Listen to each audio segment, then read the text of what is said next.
hace falta fomentar la participación y la implicación de la ciudadanía en todos los procesos, no solo para votar cada 4 años. At the same time, we need the solidarity from the French, the German people, the people from the north of Europe, because finally they are suffering at the same time this social class, this type of politics, where the most important thing is the money, only money, not the people.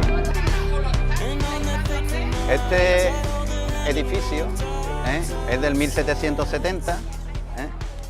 Pues este barrio ha acogido una gran actividad social y cultural en la relación de la plaza con esta casa por ese patio tan hermoso, y que al realizarse ahí las fiestas de las Cruces de Mayo, las zambombas en Navidad, los carnavales, pues servían también para el resto del barrio.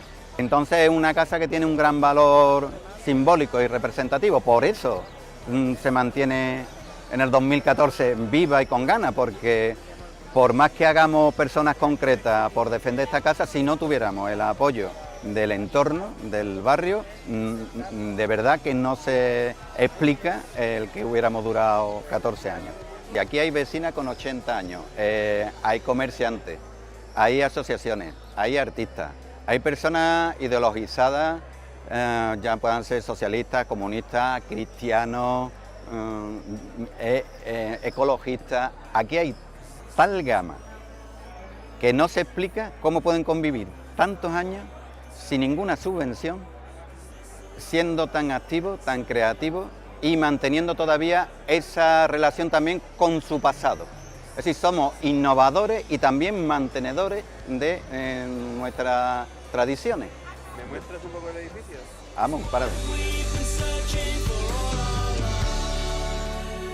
Ella es una de las vecinas, Felisa, y bueno, pues como podéis ver, las columnas son de caoba, los azulejos pues son de la isla de la Cartuja, del 1770. En el año 2006 se hizo un proyecto de rehabilitación con un arquitecto nuestro y con arquitectos de la Gerencia de Urbanismo. El valor eran 5 millones y pico de euros, la rehabilitación total. Bueno, pues a partir de entonces ya no han vuelto a hacer caso, pero nos obligaban a sacar a todas las vecinas. Y le dijimos que no, que eso no lo íbamos a consentir. Es decir, vamos a ver el centro vecinal con una asamblea que hay ahora de afectados por la hipoteca. La inmensa mayoría de los espacios están clausurados. Incluso tenían un cartelito de prohibida la entrada por nuestra seguridad. Al 60% del edificio no podemos ahora entrar. Pues llegan directamente, además con policías, como si fuéramos a atacar, como si fuéramos a hacer algo. Y nada, nosotros decimos vosotros hacerlo, nosotros hemos presentado denuncias contra esta actividad, tanto al propio ayuntamiento, vía administrativa, como a la Consejería de Cultura, porque esto considerábamos que daña el bien de interés cultural, los valores de interrelación de los vecinos y de vida. La vida pues se bloquea. Y sobre todo, sabemos todo el mundo, eso no hay que ser arquitecto, de que todo espacio que se queda abandonado años, al final es lo que provoca la ruina. Esto es como un organismo vivo, esto es un ecosistema y va creando su ecorriqueza. Nosotros la riqueza no es el dinero, nosotros la riqueza son significados, valores, y que la gente lo recree constantemente.